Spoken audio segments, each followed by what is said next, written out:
తమిళనాడులో అసెంబ్లీ ఎన్నికల పోలింగ్ కొనసాగుతుంది. మొత్తం 234 సీట్లకు పోలింగ్ జరగనుంది.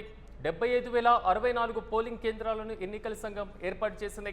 పోలింగ్ కేంద్రాల వద్ద బారులు తీరారు ఓటర్లు. ఈ నేపథ్యంలో ఓటింగ్లో పాల్గొంటున్నారు సినీ రాజకీయ ప్రముఖులు. ఇప్పటికే ఓటు వేశారు మాజీ ముఖ్యమంత్రి పళనిస్వామితో పాటుగా టీవీకే అధినేత విజయ్, అదేవిధంగా అజిత్తో పాటు కమల్ హాసన్, శృతి హాసన్, ఖుష్బూ కూడా ఓటును నమోదు చేసుకున్నారు. ఇక ఎండకు భయపడి ఉదయమే పోలింగ్ కేంద్రాలకు ఓటర్లు బారులు తీరారు. పోలింగ్ కేంద్రాల వద్ద 85,000 మంది పోలీసులతో భారీ భద్రతను ఏర్పాటు చేశారు ఎన్నికల సంఘం. అయితే పారామిలిటరీ పర్యవేక్షణలో సున్నిత ప్రాంతాల్లో కూడా పోలింగ్ కేంద్రాల వద్ద కట్టుదిట్టమైనటువంటి భద్రతను ఏర్పాటు చేయడం జరిగింది. మొత్తం 4,023 మంది అభ్యర్థులు భవిష్యత్తు ఈ రోజు ఓటర్లు నమోదు చేయనున్నారు. మరి ముఖ్యంగా మే 4వ తేదీన వెలువడనున్నటువంటి ఫలితాలపైన మాత్రం ఉత్కంఠ కొనసాగుతూనే ఉన్నాయి. ఈ నేపథ్యంలో ఈ రోజు తమిళనాడు వ్యాప్తంగా 234 అసెంబ్లీ నియోజకవర్గాల్లో పోలింగ్ జరగనుంది. 234 అసెంబ్లీ నియోజకవర్గాలకు సంబంధించినటువంటి పోలింగ్ ఈరోజు సాయంత్రం 6 గంటలకి పూర్తి కానుంది.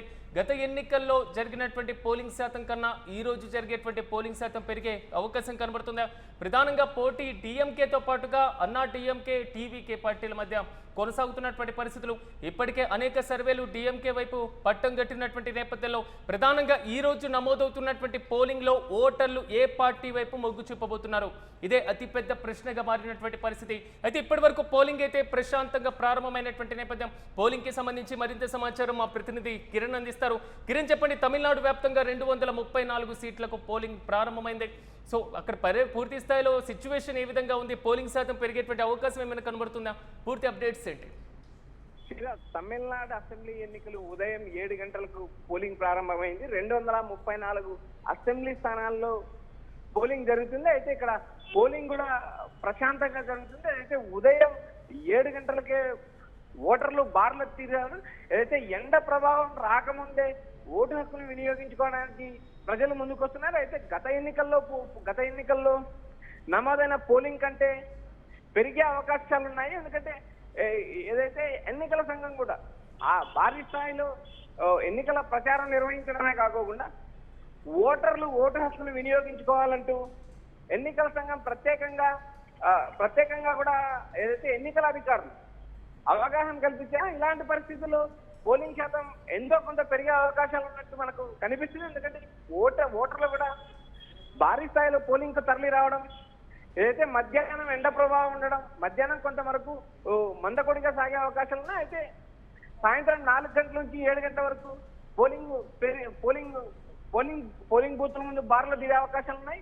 7 గంటలకు ఎవరైతే పోలింగ్ క్యూలో ఉంటారో వారు ఓటు హక్కును వినియోగించుకునే అవకాశం ఉంది. 234 అసెంబ్లీ స్థానాలకు ఇటు కీలకమైన నాయకులందరూ ఇప్పటికే ఓటు హక్కు వినియోగించుకున్నారు. ప్రముఖులు మాజీ సీఎం పళనిస్వామితో పాటు టీవీకే విజయ్, అజిత్, కమల్ హాసన్, శృతి హాసన్, ఖుష్బూ లాంటి ప్రముఖులందరూ ఇప్పటికే ఓటు హక్కును వినియోగించుకున్నారు. అయితే ఇక్కడ ప్రధానంగా 85,000 మంది భద్రతతో పోలింగ్ నిర్వహిస్తున్నారు. 4,023 మంది అభ్యర్థులు ఈ ఎన్నికల్లో పోటీ చేస్తున్నారు. 75,064 పోలింగ్ కేంద్రాలు ఏర్పాటు చేశారు. పోలింగ్ అత్యంత ప్రశాంతంగా జరుగుతుంది. 3 పార్టీల మధ్య త్రిముఖ పోటీ నెలకొనింది. గత ఎన్నికల్లో డిఎంకే, అన్నా డిఎంకే మధ్య హోరాహోరీ సాగింది. గత ఎన్నికల్లో డిఎంకే గెలిచింది. అయితే ఇప్పుడు ప్రధానంగా టీవీకే అధినేత విజయ్ కొత్త పార్టీ పెట్టడం, విజయ్ 234 అసెంబ్లీ స్థానాల్లో ఒంటరిగా పోటీ చేయడం, ఇక్కడ విజయ్ ఎఫెక్ట్ ఏ పార్టీల పైన పడుతుంది, మరోపక్క సీమాన్ ఓటింగ్ ఎంత మాత్రం తెచ్చుకుంటారు అనే అంశాలు కూడా ఇక్కడ ప్రభావితం. అంటే ఇక్కడ డిఎంకే కూటమి అత్యంత బలంగా ఉంది. అన్నా డిఎంకే కూటమిలో కేవలం 5 పార్టీలే ఉన్నాయి. అన్నా డిఎంకే కూటమిలో బీజేపీ ప్రధాన పాత్ర పోషించే అవకాశం ఉంది. ఎందుకంటే బీజేపీకి దాదాపు 27 అసెంబ్లీ సీట్లు ఎక్కువ సీట్లు బీజేపీకి ఇచ్చిన పరిస్థితి. ఇక్కడ కాంగ్రెస్ పార్టీకి డిఎంకే కూటమిలో కాంగ్రెస్ పార్టీకి 28 అసెంబ్లీ సీట్లు ఇచ్చారు. డిఎండికేకి 10 సీట్లు ఇచ్చారు. వీసీకేకి 8 సీట్లు ఇచ్చారు. ఇలా పార్టీలకు పొత్తులో భాగంగా సీట్లు కేటాయించారు. అయితే ఈ ఎన్నికల్లో త్రిముఖ పోటీ జరిగే అవకాశాలు స్పష్టంగా ఉన్నాయి. సిరాజ్, కిరణ్, కొంతవరకు అంటే వెస్ట్ బెంగాల్తో పోలిస్తే తమిళనాడులో ఎన్నికల సంఘం పైన విమర్శలు చేయడం, ఎన్నికల సంఘంని టార్గెట్ చేయడం, ఇలాంటి అంశాలు చాలా వరకు తక్కువగానే కనబడ్డాయి. కాబట్టి ఎన్నికల సంఘం కొత్తగా ఓటు నమోదు చేసుకున్న ఓటింగ్ శాతం పెంచడం కోసం ఎలాంటి చర్యలు చేపట్టింది? అట్ ద సేమ్ టైం మహిళలు, వృద్ధులు, గర్భిణీలు సో పోలింగ్ కేంద్రాలకు వెళ్ళేటువంటి ఏదైతే ఏర్పాట్లు ఉన్నాయో వీటిని ఏ విధంగా చేయడం జరిగింది? ఖచ్చితంగా చిరాజ్. తమిళనాడుతో వెస్ట్ బెంగాల్ తో పోలిస్తే తమిళనాడులో ఎన్నికల సంఘం పైన కానీ సర్ ప్రక్రియపై కానీ ఎలాంటి విమర్శలు అటు అధికార పక్షం కానీ ఇటు ప్రతిపక్షంగా చేయలేదు. దాదాపు సర్ ప్రక్రియలో 70 లక్షల పైగా ఓట్లు తొలగించినప్పటికీ కూడా అధికార పార్టీ ముఖ్యమంత్రి స్టాలిన్ ఎక్కడ కూడా ఎన్నికల సంఘం పైన విమర్శలు చేసిన పరిస్థితి లేదు. ఇక్కడ ప్రధానంగా ఎన్నికల్లో ఓటర్లు తమ ఓటు హక్కు వినియోగించుకోవడానికి ఏదైతే గర్భిణులకు కావచ్చు, వృద్ధులకు కావచ్చు, ఇలాంటి వారికి సపరేట్ ఏదైతే వీల్ చైర్లు ఏర్పాటు చేసి అందుకు తగ్గట్టుగా సిబ్బందిని కూడా ఏర్పాటు చేశారు. ఏదైతే ఎన్నికల బూత్ దగ్గరికి సరిహద్దు సమీపంలోకి ఏదైతే వృద్ధులు ఏదైతే గర్భిణులు వచ్చినప్పటికీ వారికి ప్రత్యేక సౌకర్యాలు ఏర్పాటు చేసి వారిని పోలింగ్ సెంటర్లకు తరలిస్తున్నారు ఎన్నికల సిబ్బంది. ఇలా రాష్ట్ర వ్యాప్తంగా తమిళనాడులో ఇలాంటి పరిస్థితి కనబడుతుంది. వెస్ట్ బెంగాల్ తో పోల్చినప్పుడు సర్ ప్రక్రియ కింద దాదాపు 70 లక్షల ఓట్లు తొలగించారంటూ మమత ఈసీ పైన ఆరోపణలు చేస్తుంది, ఈసీ మమత పైన ఆరోపణలు చేస్తుంది. అదొక ప్రత్యేక వ్యవహారం నడుస్తుంది, సుప్రీంకోర్టులో కేసు ఉంది. ఇక్కడ అలాంటి పరిస్థితి లేదు. 234 పోలింగ్ 34 సీట్లలో పోలింగ్ ప్రశాంతంగా జరుగుతుంది. అక్కడక్కడ కొంతవరకు అంటే ప్రధానమైనటువంటి ఒక అంశం, మీరు గ్రౌండ్ లెవెల్లో వెళ్ళారు, ఇట్స్ యూటీవీ గ్రౌండ్ లెవెల్లో వెళ్ళడం జరిగింది. సో గతంలో 2021లో 63% పోలింగ్ నమోదుంది. ఈసారి దానికి మించి పోలింగ్ జరగబోతుందా? అక్కడ రాజకీయ చైతన్యం ప్రజలు ఎలా కనబడింది? సిరాజ్, గత ఎన్నికల్లో పోలిస్తే ఈసారి ఓటింగ్ శాతం పెరిగే అవకాశాలు స్పష్టంగా కనిపిస్తున్నాయి. ఎందుకంటే పోలింగ్ సెంటర్లకి, పోలింగ్ బూత్ల ముందు ఓటర్లు భారీగా నిలుచున్నారు. మరోపక్క ఏదైతే తమిళనాడులో ఎన్నికల సంఘం కూడా భారీ స్థాయిలో విస్తృత ప్రచారం నిర్వహించింది. కొత్త ఓటర్లు 12.5 లక్షల మంది కొత్తగా ఓటర్లు నమోదయ్యారు. ఈ ఓటర్లు ఓటు హక్కును నమోదు చేసుకోవాలంటూ ఇప్పటికే ఎన్నికల సంఘం పిలిపించింది. మరోపక్క మహిళలు, తమిళనాడులో అత్యధిక శాతం మహిళల ఓటింగ్ ఉంది. మహిళలకు కూడా అవగాహన కార్యక్రమాలు కల్పించారు. ఓటు వినియోగించుకోవడం అనేది ప్రాథమిక విధి. ఎవరి ఓటును వారు స్వచ్ఛంగా స్వేచ్ఛగా తమ ఓటు హక్కును వినియోగించాలంటూ ఎన్నికల సంఘం ఇప్పటికే ప్రకటన జరిగింది. మరోపక్క అన్ని పార్టీలు ఏదైతే తమిళనాడు ఎన్నికల్లో పోటీ చేస్తున్న అన్ని పార్టీలు కూడా తమ పార్టీ కార్యకర్తలకే కాకుండా ప్రజలను కూడా నేరుగా ఓటు హక్కును వినియోగించుకోవాలంటే కోరుతున్నారు. క్షేత్రస్థాయిలో డమ్మీ ఈవీఎం తీసుకెళ్లి అభ్యర్థులు కూడా ప్రచారం నిర్వహించారు. ఓటు ఇలా వేయాలంటూ, ఓటు హక్కును ఇలా వినియోగించుకోవాలంటూ అవగాహన కల్పించిన నేపథ్యం ఉంది. ఇలాంటి పరిస్థితుల్లో ఎంతో కొంత పోలింగ్ శాతం పెరిగే అవకాశాలు ఉన్నాయి.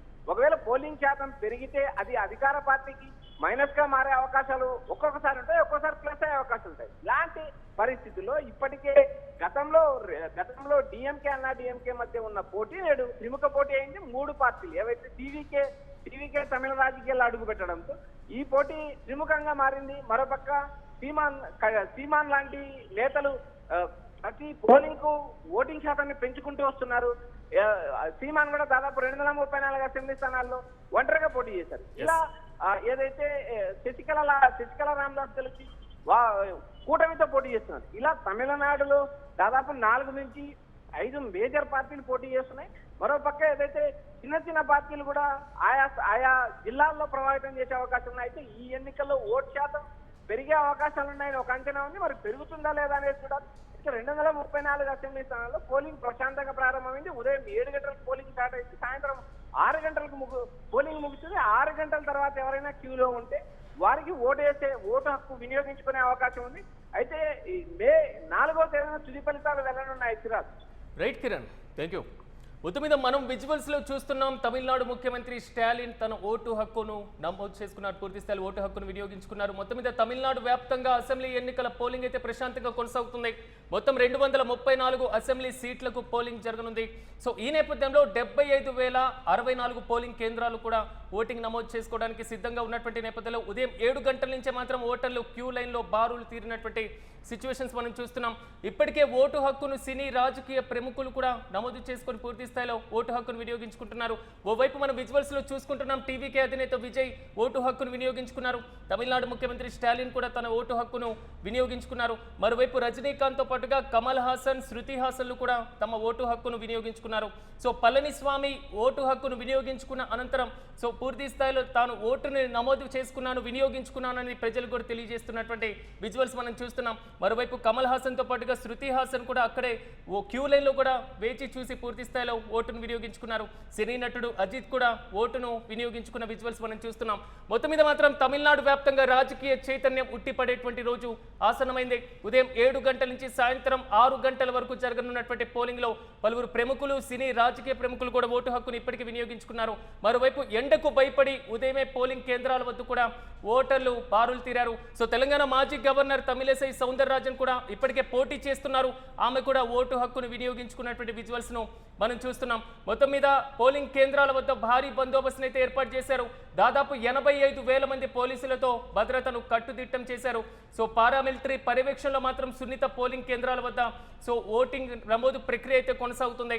మొత్తం 4,023 మంది అభ్యర్థుల భవిష్యత్తు నేడు తేరబోతుంది. మొత్తం మీద తమిళనాడు ఎన్నికలు మొత్తం ఒకే విడతలో జరగనున్నటువంటి నేపథ్యంలో 234 అసెంబ్లీ సీట్లకి సంబంధించి ఈ రోజు పోలింగ్ జరగనుంది. మే 4వ తేదీన దీనికి సంబంధించినటువంటి ఫలితాలు రాబోతున్నాయి. ఇప్పటికే అధికార డిఎంకేతో పాటుగా డిఎంకే కాంగ్రెస్ పార్టీ కూటమి, మరోవైపు ప్రతిపక్ష అన్నా డిఎంకే ఎన్డీఏ బీజేపీ కూటమి ప్రధానమైనటువంటి ప్రత్యర్థులుగా ఉన్నటువంటి నేపథ్యంలో సో టీవీకే అధినేత విజయ్ కూడా టీవీకే పార్టీతో తన రాజకీయ భవిష్యత్తును ఈ రోజే తేల్చుకోబోతున్నారు. సో త్రిముఖ పోటీ తమిళనాడు వ్యాప్తంగా ఉండబోతున్నాం. 2021 ఎన్నికల్లో మనం 63% పోలింగ్ ని చూసాం. కాబట్టి ఈసారి ఇంకా పోలింగ్ పెరిగేటువంటి అవకాశం ఉంటుంది. కొత్తగా ఓటు నమోదు చేసుకున్నటువంటి వారు కూడా సంఖ్య ఎక్కువగా ఉన్నటువంటి నేపథ్యంలో సో పెరిగేటువంటి ఓటింగ్ శాతం డిఎంకేకి అనుకూలంగా మారబోతుందా లేదా ప్రతికూలంగా ఉండే అవకాశం కనబడుతుందా? రెండు అధికార ప్రతిపక్షాల మధ్య ప్రధాన పోటీ ఉండేటువంటి సిచ్యువేషన్స్ కూడా మనం చూస్తున్నాం. అత్యధికంగా సర్వేలన్నీ కూడా డిఎంకే వైపే మొగ్గు చూపినటువంటి నేపథ్యం. కానీ ఈ రోజు జరిగేటువంటి పోలింగ్ లో ప్రజలు వినియోగించుకునేటువంటి ఓటింగ్ లో ఏ పార్టీ వైపు మొగ్గు చూపబోతున్నారు, ఏ పార్టీ వైపు పూర్తి స్థాయిలో మాత్రం సో ఫలితాలు వచ్చేటువంటి అవకాశం కనబడుతుంది, ఏ పార్టీకి పట్టం కట్టేటువంటి ఛాన్సెస్ కనబడుతున్నాయి. ఈ అన్ని ప్రశ్నలకు మే 4వ తేదీన సమాధానం రాబోతుంది.